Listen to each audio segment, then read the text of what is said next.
We've all heard of heinous crimes against children, but a Tarrant County, Texas jury just witnessed one. In November of 2022, a demon posing as a FedEx driver pulled up to 7-year-old Athena Strand's home in Paradise, Texas. He lured her with an early Christmas present, a Barbie doll. Then he shoved her in the truck, sexually assaulted her, strangled her, and dumped her body like one of his cigarette butts. Shockingly, the whole nightmare was captured on the truck's built-in audio and video system. Detectives had to watch it, then the prosecution played it in court. Athena's family wisely stepped out, but jurors and members of the court didn't have that luxury. Of course, the defense did what they could to spare the monster a stroll down the Green Mile, but it took less than 3 hours of deliberations before the jury sent the killer to Texas's death row, and they probably spent half of that time eating lunch and playing darts. I know it's Texas we're talking about, but had there been no recording, is it possible the jury would have swayed more towards life imprisonment? I bet at least one juror walked in opposed to the death penalty, at least to some degree, but once they saw video of a grown man doing what he did to a defenseless 7-year-old girl, maybe they changed their mind. Now, I don't want to relitigate the same old high school death penalty debate here, but as technology advances and we have access to more damning evidence like this, might more people be on board with state-sponsored executions? Thanks for stopping by NPC Overrider, where we challenge mainstream source code to develop independent thought,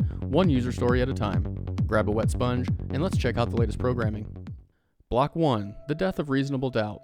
For decades, the strongest argument against the death penalty was we can't always be sure that we have the right person. We've seen coerced confessions, shaky eyewitness accounts, and questionable circumstantial evidence time and again. According to the Death Penalty Information Center, at least 200 convicts have been exonerated from death row in the United States since 1973. But is technology removing this doubt? In-vehicle cameras, Tesla Sentry Mode, Ring doorbells, meta glasses, bystander phones, cell phone tower pings, GPS data, and personal health data harvested from wearables now create timelines so precise that fabricating alibis becomes next to impossible. Consider the Delphi murders. In 2017, 13-year-old Abigail Abby Williams and 14-year-old Liberty Libby German vanished while hiking the Monon High Bridge in Delphi, Indiana. Their bodies were found the next day, and the case gained national coverage after investigators found video footage on Libby's phone containing their final moments. A year later, in 2018, a Colorado piece of killed his pregnant wife, Shannon, and 2 young daughters, Bella and Celeste.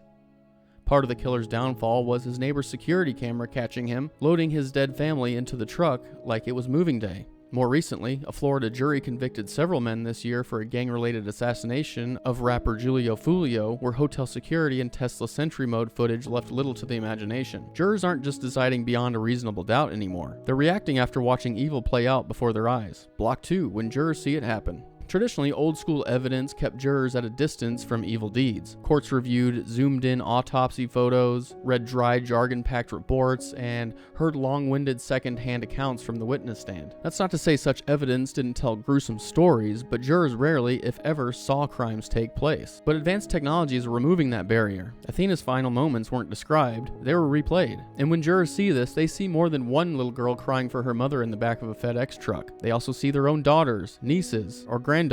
Of course, the defense still trotted out the typical mitigation tactics in search of mercy, citing a rough upbringing, mental issues, and autism, but it was a feeble attempt. None of it drowned out Athena's screams. Back in the day, before video and audio technology advanced to what it is today, victim impact statements is the stuff that pushed many people to call for execution. A 2025 study on victim impact evidence backs this up, where 135 participants watched court footage of an actual capital murder case. 73 participants watched the full trial to include the victim testimony, such as how the crime destroyed the lives of victims and their family members, while the remaining 62 participants did not. The study concluded that those who heard victim statements were more likely to vote for the death penalty. Now couple that stuff with footage of the crime itself, and it seems execution chambers might get busy in the upcoming years. Block 3, the next frontier.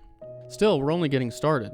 AI can now analyze footage, reconstruct timelines, and spot patterns faster than the best detectives. We're already seeing neuroimaging in court with brain scans showing abnormalities that defense teams use to mitigate offender responsibility. But what happens when more Neuralink-style tech becomes available? Are we heading towards neuroprediction? Tools that try to measure intent before it happens? Remember the film Minority Report? Cops arresting people before they commit crimes? Today we already have predictive policing algorithms and risk assessment software for sentencing and parole. Mix that with neurotech that can flag violent tendencies, and we're living in the movie. Of course, preventing the next Athena sounds appealing, but the risks are serious. Data bias, false positives that destroy innocent lives, and privacy invasions our founders could never have imagined.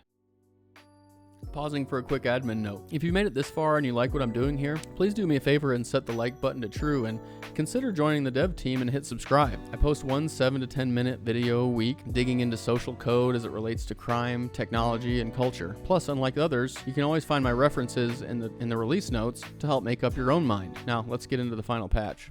A reckoning.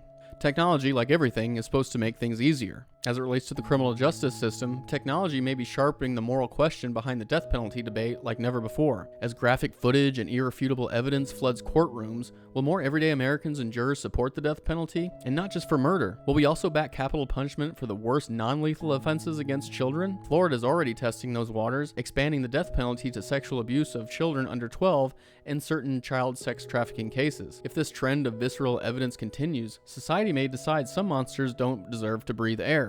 Even prison air. 500 years ago, they dragged child killers out to the town square and took their heads off while selling turkey legs to spectators. Then we tried the softer route, treating criminality like a disease cured with therapy and pills. But that experiment doesn't seem to be working. The death penalty may not stop every crime, just like pesticides don't stop every termite, but it draws a hard line. Still, the same tools convicting these demons today could easily enable mass surveillance tomorrow. That's the trade-off we have to watch out for. Athena Strand's case sticks with us because we, as a society, saw it. Most victims never get that visibility. As for me, I see both sides. Since 2020, I've been kind of skeptical of handing the government the power to take life. But after following Athena's trial, I could probably watch this guy swing in the town square while munching on a box of Good and Plenty's and go home and sleep like a baby. Unlike people, the camera never lies. But are we prepared to deal with what it shows us? Well, that's going to do it for this version of NPC Overrider. I'm your lead engineer, Greg. But what do you think? Did you catch any of the Athena Strand trial? If so, did it sway your opinion on the death penalty? Open up a ticket in the comments section and let's chat. But for now,